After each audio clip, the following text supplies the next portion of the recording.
Michael, let's do this. I want you to introduce yourself and tell my audience who you are and what you do. Okay. My name is Michael Lawal. I'm a part-time founder with One Management Bio. It's my first company. I'm an angel investor. I love helping other entrepreneurs. I learn from the past mistakes, figuring out how to raise funds, and I'll consider myself an enabler. I enable things to happen within the ecosystem. That's what gives me joy. So if I'm to summarize myself, my name is Michael, and I just love building things, turning ideas into some solving problem, and then turning them to a commercial viable business. And when I do find other entrepreneurs doing the same as well, when I'm in capacity to invest in their product, I do as well as an angel investor. And also, I just love to connect ideas to capital, to resources, to ecosystem, and to just make magic happen. Great. Tell us a little bit about what you have been up to the last few years, because I want you to talk about that, because that will now take us down the lane I want us to go. Yeah. Okay. Absolutely. I'm just going to try and be as precise as I can, so I don't kind of. In the last 10 years, it's been an amazing journey. Amazing journey as a Black person, amazing journey as a Black founder, amazing journey as a father, amazing journey as an ecosystem player, and also an amazing journey as a Pan-African as well. The reason I kind of lay out that way is, if I'm to define myself, those are bits and pieces in my life that kind of makes me who I am. I've built 3 companies. I've had the opportunity to work with international diplomacy agency. There's a Fatherhood 2 project, which I was right part of, that helps farmers in about 5 states in Nigeria and East Africa as well, to change their life through agriculture. And that's a lot of massive learning from there. And to starting my second company, which we never took off because we quickly realized we need to raise a lot of money. And that was the whole concept was to build a new social media specifically for Africa. Okay. Before we even have a lot of the social media platform that we had today. And I quickly realized that as a Black founder, I probably would not try the level of capital I was expecting to.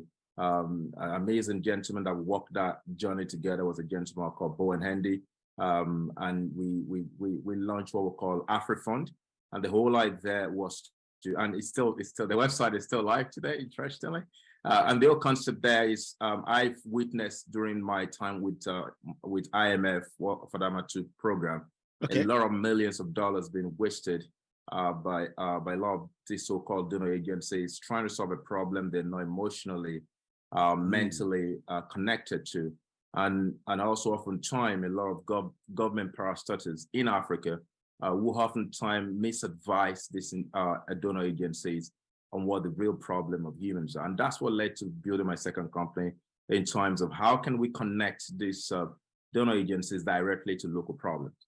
And we were able to make a bit of noise, but we quickly realized that maybe we're too far ahead of our time. Because you can see there was a lot of complexities. It was a pure business to government solution. And I think from there, I then led me to a rabbit hole of joining a company at a very founding stage in 2017, a company called PondiX, where I was for one of the first 5 founding team members. It was a blockchain solutions-based company. We were the first in the world to build a closed-loop payment system, and I'm proud to say that.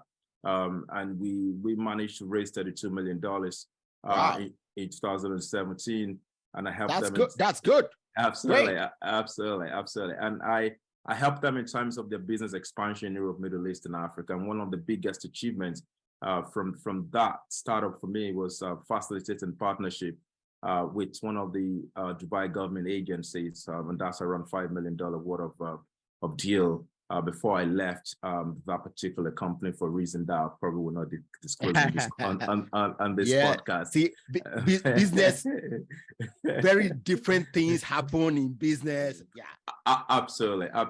But I think to me, part of things that happen in my first journey working in the international diplomacy space kind of makes me begin to question a lot of things about Africa, a lot of things about leaders, a lot of things about my role and place in that community as a Pan-African. And I'm proud to call myself that. I haven't traveled about 10 countries in Africa, and I've consistently in the last 10 years invest and help people within that continent on a practical level beyond advice.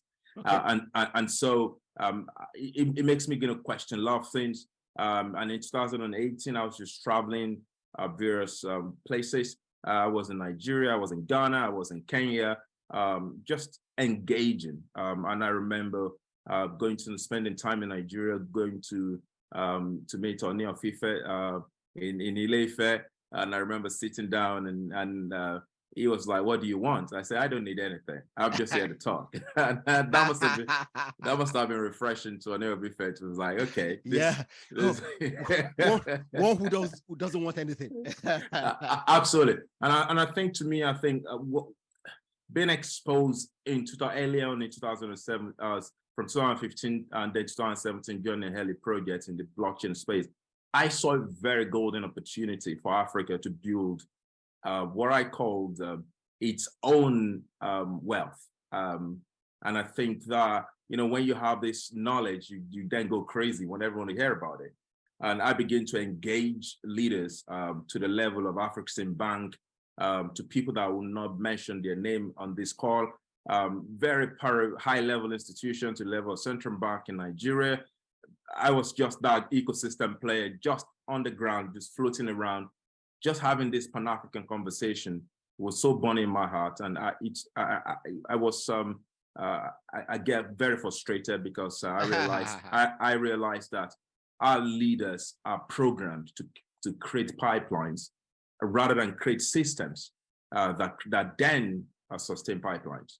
And so that kind of led me to then come into a conclusion that it's 90% psychological and mind programming and 10% physical. So, and I'll go deep into that. I really want you to. Okay. Absolutely. And that led me to funding, sending the money in late 2019. And I was born out of frustration while I was trying to send money from Kenya into my UK bank account. And I couldn't believe how hard it was to send money from Africa to Europe and to send money back. And to me, I thought as an entrepreneur, I thought, why not? I'm going to give it a go. And I'm very grateful. And also that taught me another lesson as well, that as a Black founder, there are a lot of highlights out there who don't look like me, but were invested in seeing something good come out of my community. And I'm saying that, and I'm very grateful to the like of Oxford University. We're back on that journey, to the likes of Innovate UK government giving us grants on that journey, to an amazing angel investor, Garrett Hawkins, who doesn't look like me, but was invested in making sure that we succeed. And I think to me, it was really painful after raising close to £1 million that we had to shut down the company. And I think that for me was a moment of humility, because I've never experienced, I'm a guy that loves to win.